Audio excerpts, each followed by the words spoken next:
Welcome back. The Buildings Department today released its preliminary findings on what caused the roof collapse at City University last month. It says a variety of reasons, such as overloading and faulty design, could have caused the incident. Evelina Leung reports. On May 20th, the rooftop of Hu Fa Kuang Sports Center at City University collapsed. The Buildings Department began an investigation to assess the structural safety of the roof structure in relation to its design and construction and the condition it was in before the incident. The department's aim is to determine the cause of the collapse. According to the initial findings released today, there could be 11 factors that led to the incident. They include design fault of the roof structure, use of substandard material, discrepancies in the construction and non-conformance to the original design, poor workmanship, lack of maintenance, unauthorized alteration, a deficient drainage system, and the misuse of the roof. It could also involve overloading. The Buildings Department said overloading due to excessive building services mounted under the roof structure or due to the roof slab under the greenery cover or the installation of greenery cover on the roof could have also led to the collapse. Officials found that the thickness of the roof slab under the layer of rooftop greenery is different from what was approved by the department. The department is now taking more samples to verify the extent of a possible deviation. The report also points out that there were no submission of plans to the department in relation to the greenery cover on the roof. The department said based on its records, the rooftop was supposed to be a flat roof of inaccessible design with no protective barrier. And no specific use was mentioned in the occupation permit. So it will now look into whether putting greenery has changed the use of the rooftop. The department added that as its investigation is still underway, it is inappropriate to comment on what caused the collapse and whether submissions to the department were required for carrying out the roof greening. Evelina Lang, TVB News. The Eastern Magistracy ruled today that there's a prima facie case against lawmaker Wang Yuk-man in his common assault trial. Wang is accused of throwing a glass at the chief executive during a legislative council session back in 2014. Wang earlier voiced opposition to the prosecution using news clips from 3 television stations as evidence, claiming they were edited. The magistrate said he will allow footage from Now TV and cable TV to be used, but he refused the use of TVB footage. The lawmaker said he will defend himself and plans to ask 5 lawmakers and Secretary for Transport and Housing Anthony Jung to testify. The case has been adjourned until August 8th. One of the world's largest cruise ships made a stop in Hong Kong today, and from October, Hong Kong will be its mother port. Rachel Leung has more.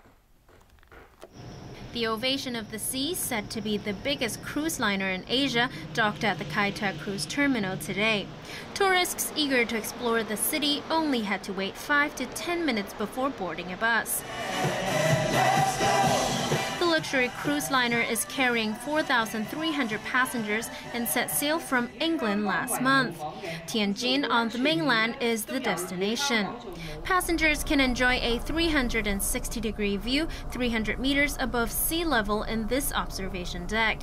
And for those more adventurous, there is also indoor skydiving. The Ovation of the Seas will stay for 1 day. It will come to Hong Kong again at the end of October, making the city its home port for a month.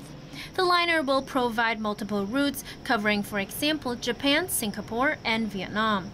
This is the first time the cruise company has made Hong Kong the home port for 2 of its liners. It expects passenger capacity to go up 40% this year compared with 2015. Secretary for Commerce and Economic Development Gregory So believes that with more ships making Hong Kong their home port, it will increase the city's competitive edge. So he's happy that the cruise industry is growing here, with hope that this could bring more overseas tourists to Hong Kong and give a boost to the city's slowing tourism. Rachel Leung, TVB News. Overseas again, and 1 man was killed and several people were wounded in a stabbing attack at a medical clinic in the western Canadian city of Calgary. Witnesses described a chaotic scene with large drops of blood leading to the Chinese medicine center where the stabbing happened. 1 woman was hospitalized and a man was treated at the scene before being taken into custody by police. Authorities suspect it was a domestic incident. Philadelphia has become the first major American city to impose a tax on soda. The new levy was passed despite a multi-million-dollar campaign by the beverage industry to block it. James Aiken reports. The nays of 4, majority of members present. Philadelphia's new tax on sugary and diet beverages will take effect on January 1st. It means the price of a typical can of soda will rise about 18 U.S. cents.